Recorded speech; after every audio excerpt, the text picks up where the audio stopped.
Good morning, Senior Stoner fans. It's the real Senior Stoner back at you on Friday. It's going to be the weekend. This is your Carta E-Rig dab of the day. Morning, everybody. Well, I've got to confess something. I had a tough day yesterday and a tough night last night. Remember what I talked about? That it got away from me. And that I'm my own worst enemy, Jordan said. And I agree. I think we're all our own worst enemies. I don't think anybody can escape being human. And being human simply means you want a bigger piece out of life. And sometimes we don't see, before we start moving, what's inside of us. Even though we talk about it, even though we think about it, sometimes humans, people, see the thing they want and they go for it. It's called the pleasure principle.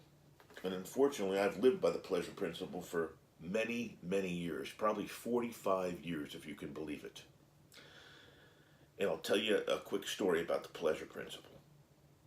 Happened to me, started when I first started smoking pot, when I was 16. And I was telling Mrs. Stoner about it last night. I said, boy, it's amazing. And I guess I can say this on a mixed channel. There are two things you chase after. You chase after the high you got when you first started getting high, and you chase after the feeling of an orgasm. And those are the two things I think that people go for. It's the pleasure principle. So then if you're going for that, people start to make bad decisions about money, bad decisions about priorities, and over the years I have done that. The last 10 or 15 years, I moved my priorities in the right direction. Instead of me and pleasure, I moved them into family and things like that, and it helped a lot. It really did. We accomplished a lot, Mrs. Stoner and I, over the last bunch of years, because we really put our attention focused on that instead of ourselves. So, what happens when you live on the pleasure principle and there's not a whole lot of pleasure? You really go for anything that gives you a little bit of pleasure, or that you think will. You know, I've had such horrors for the last 5 years that, frankly, anytime I get a little perk of energy and see life, I'm drawn to it, and I'm drawn to it hard, which means I even say, I gotta do it again. I gotta do it again. Wow, I gotta do more. And we all know that's wrong. Not to want to, but to go boing and do it is wrong. But it's very hard to stop yourself. So I'm trying. It's a process. And I hope I'll get there. And I'll be able to make those changes long term and keep things in a better direction. So I'm not always chasing the pleasure principle. Not that I think it's inhuman or wrong. Like I said, I think it's human.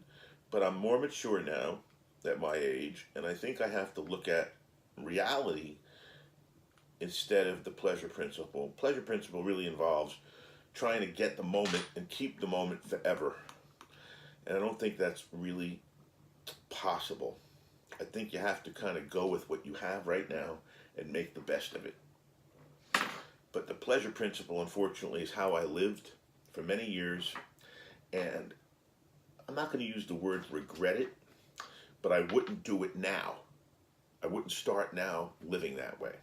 Unfortunately, I think it got the best of me yesterday and the day before,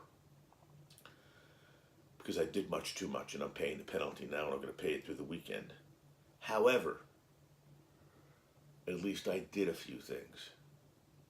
So maybe you can look at it that way. That at least I did a few things, even though I'm paying a penalty for them now. Let's take our dab of the day together. Today we're using New England Refined Loud Resin. This is called Sherbet Cookies. Cheers.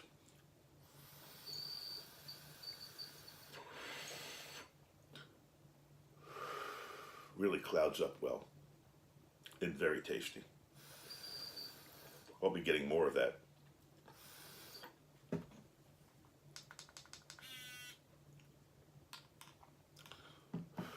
Try to put in perspective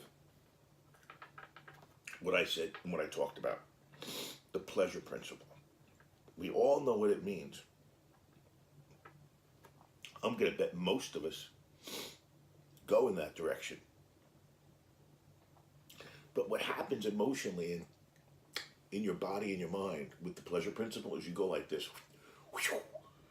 You don't think. It's not a thinking man's thing. A thinking man's thing is to have ideas of feeling good and kind of plan and think where you're going to go. The pleasure principle is kind of an immature thing to do, because as soon as you see the thing you like, so it's tough dealing with being that way for so many years and coming into a situation where I don't have capabilities. I want to do things. I can't, but I do anyway, so I hurt myself. It's a tough one. This is the Senior Stoner saying, have a great day out there, everybody. It's a Friday. Ease into the weekend. And try to, if you use the pleasure principle, think about what I said. Cheers, everybody.